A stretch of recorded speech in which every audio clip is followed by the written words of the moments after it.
and then we can go straight into the interview. Oh, my name is Fransesca Eldermann. I'm the representative and country director for the UN World Food Programme. The World Food Programme is the largest humanitarian organization. So within the UN, there's a large range of organizations touching on various different things.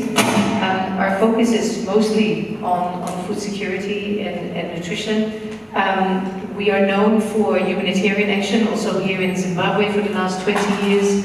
You've seen us in the news when we distribute food assistance to people in rural areas, particularly, and this is also, I think, relevant to this occasion, in the context of drought, for example, but also in the case of a cyclone or a flood. But we actually also are engaged very much in resilience building activities, including in such areas as climate change adaptation.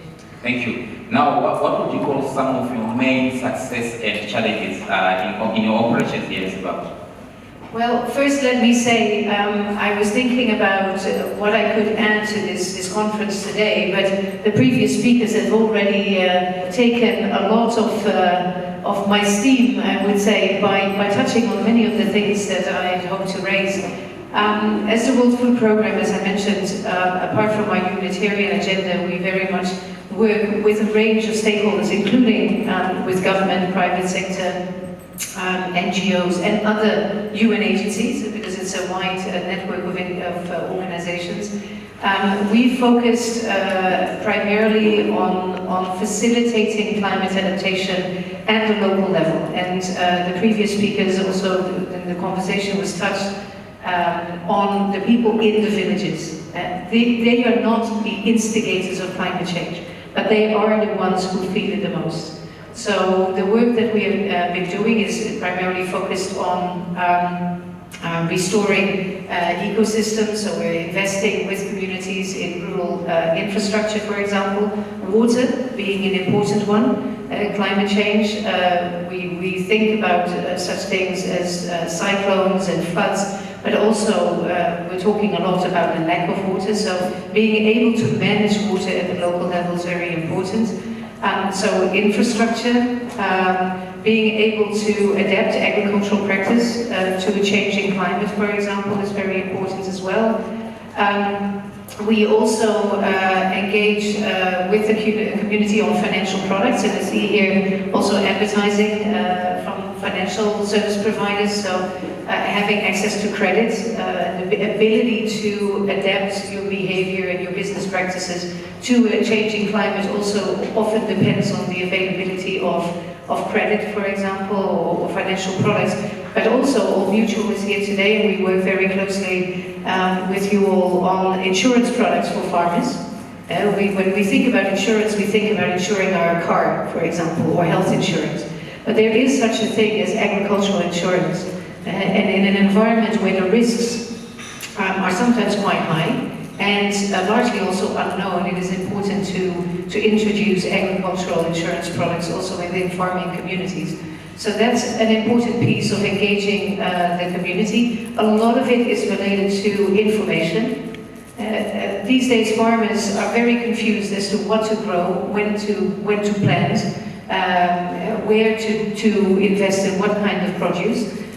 So having that type of information from the agricultural extension services from government in collaboration with the Meteorological Services Department is very important to make sure that farming communities can make the right decisions.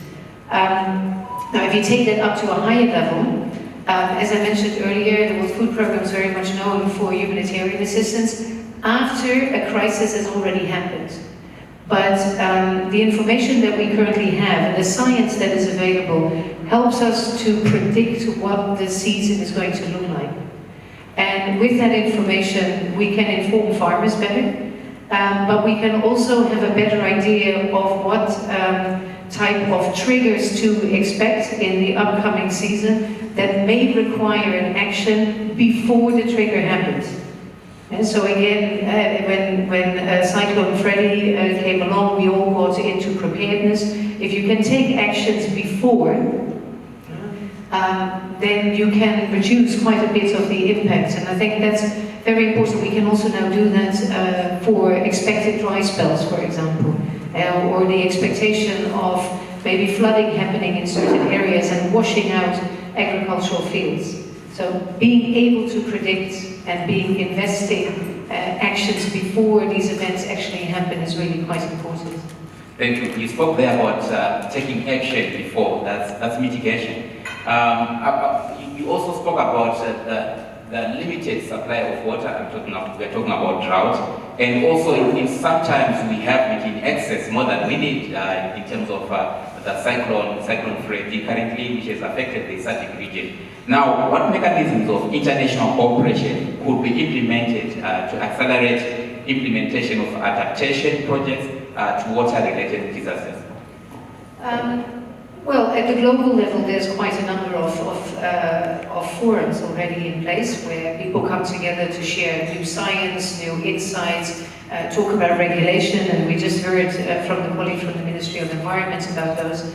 But at the local level, there's quite a large number of actors within Zimbabwe who can come together through greater collaboration, through sharing of best practices, of promising models that also come from outside of the country to try and see how they can be integrated here within Zimbabwe. A lot of that has to do with translating the science into innovative action, and not one organization has the sole access to what could be the best solutions for the challenges that we find here. So everybody's sort of rallying together, bringing the science to the table, bringing the innovation to the table, but also engaging at the local communities. And we just heard also from the ministry how important it is to bring the communities together. The moderator earlier on asked, what about the widow and the elderly gentlemen in the communities? Do they know about climate change? But they are actually the ones who have the longest memory of how things used to be in the past.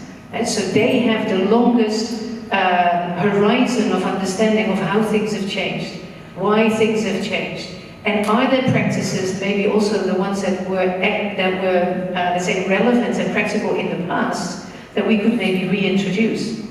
And for example, the work that we're doing with the Ministry of Agriculture of bringing back traditional grains, millet and sorghum. They're not so fashionable anymore, but they are actually much better to withstand drought situations, for example. So having that knowledge from the community together with the science, the innovation that comes from other communities, I think is one of the things where the international community can really rally together. And then one thing that I really wanted to add on is, for example, the references that were made to the Green Climate Fund and the Loss and Damages Fund that is being promised. We'll have to wait till December for the COP28 to see how that further evolves. But it's that international community that is present here in Zimbabwe who could be a facilitator for bringing these funds to Zimbabwe. And with the Green Climate Fund, for example, it's the UNDP and the World Food Programme who have brought Green Climate Fund to Zimbabwe, working with the Ministry of Environment to put in place a plan to translate some of those scientific findings, some innovations, some of these high-level policies and strategies, but put them into action in the communities that actually experiencing most of the impact.